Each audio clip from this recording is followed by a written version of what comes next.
Sekarang saatnya pesta demokrasi. Di mana-mana baliho semua. Kini jalan-jalan baliho semua. Ingat gak pose-pose para caleg-caleg? Ada yang begini, ada yang begini, ada yang begini, ada yang begini. Ada banyak sekali. Cuma mereka semua itu cuma gambar-gambar dan pesan-pesan itu saja. Kalian mau tahu sosok-sosok calon legislatif seperti apa yang akan Anda pilih? Ikuti kami terus di Ketapang Demokrasi. Kami akan memberikan apa yang Baliho tidak bisa sampaikan. Karena kami Ketapang Demokrasi.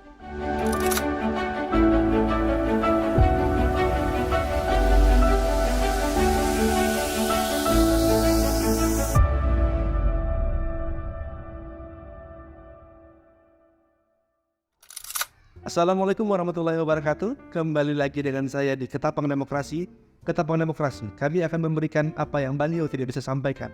Kali ini saya dengan calon legislatif lagi dari Partai Keadilan Sejahtera, yaitu Nur Merida Fitri. Ya.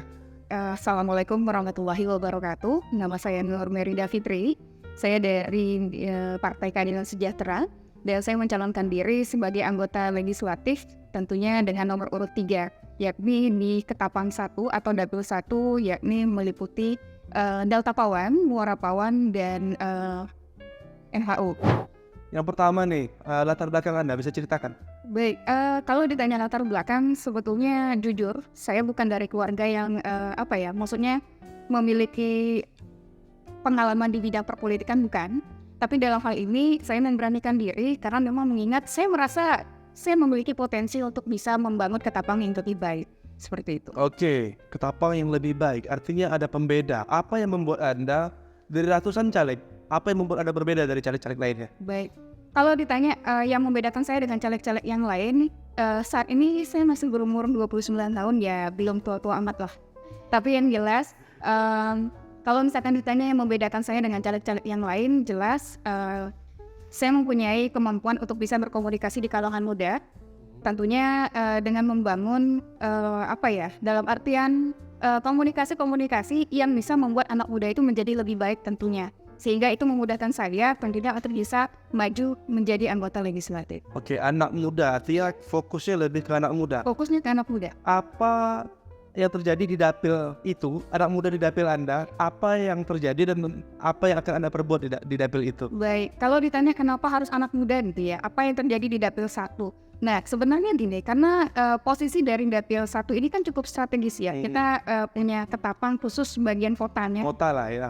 Sehingga dalam artian anak muda tuh banyak sekali yang dari daerah kumpulnya ke kota. Sehingga dalam hal ini perlu adanya rangkulan terhadap anak muda untuk bisa mengembangkan potensi yang lebih baik, pastinya begitu. Selama ini seperti apa? Kok Anda bisa bilang bahwa anak muda kurang dapat rangkulan? Apa yang terjadi sampai saat ini nih? Apa sih yang terjadi? Kenapa anak muda kurang terampil lah gitu kan? Karena memang sejauh ini ya yang kita lihat banyak sekali hal-hal yang mungkin bisa dianggap sebagai dampak negatif yang dilakukan oleh anak muda sendiri. Bukan berarti dampak positifnya nggak ada, bukan. Tapi dalam hal ini mungkin masih kurang yang saya lihat peran anak muda di dalam lini masyarakat khususnya untuk di dapil 1. Oke, jadi kalau misalnya nih Anda terpilih akhirnya, apa yang akan Anda lakukan? Baik, kalau misalkan saya terpilih sebagai calon anggota, bukan calon lagi kalau terpilih. Iya, namanya yang kita sudah jadi. Tentu saya yang pertama ingin membangun potensi anak muda khusus di dapil saya.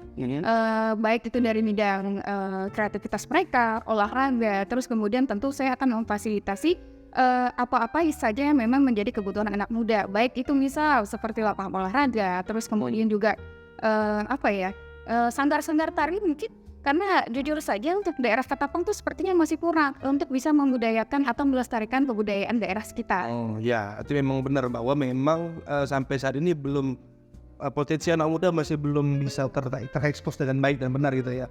Oke, terakhir nih sebelum kita tutup, apa kira-kira ada yang mau disampaikan nggak? Tapi jangan kampanye ya Bu ya, ada yang mau disampaikan, silakan. Baik, kalau misalkan untuk menutup perjumpaan ini gitu ya. Sebagai calon anggota legislatif, khusus karena saya juga perempuan dalam hal ini, mungkin untuk para kaum muda gitu ya, anak-anak muda, jangan sampai membuat suara kalian itu tidak dipakai gitu. Silahkan berkontribusi selama kalian masih diberikan hak untuk bisa memilih. Silahkan pilih pemimpin yang memang amanah.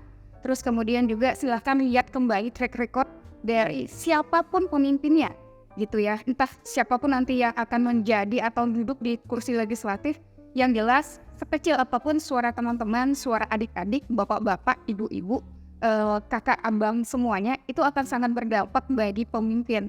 Selain itu juga jangan mudah terprovokasi dengan ada yang namanya black campaign. Terus ya masalah uang 50.000, 100.000, 1 juta, nah itu kan banyak sekali ya. Banyak. Jadi dalam hal ini jangan hanya gara-gara 100.000 menderitanya 5 tahun Bapak Ibu ya. Jadi silahkan dipikirkan terlebih dahulu. Kalau bisa diistikharahkan, ya adalah sholat dulu. Pastikan kalau memang pemimpin yang Bapak Ibu pilih itu adalah pemimpin yang benar. Oke, terima kasih. Itu gamblang sekali. Ikuti terus kami di Ketapang Demokrasi karena seperti sekarang kami akan memberikan apa yang beliau tidak bisa sampaikan. Ikuti terus sekali lagi Ketapang Demokrasi. Assalamualaikum warahmatullahi wabarakatuh.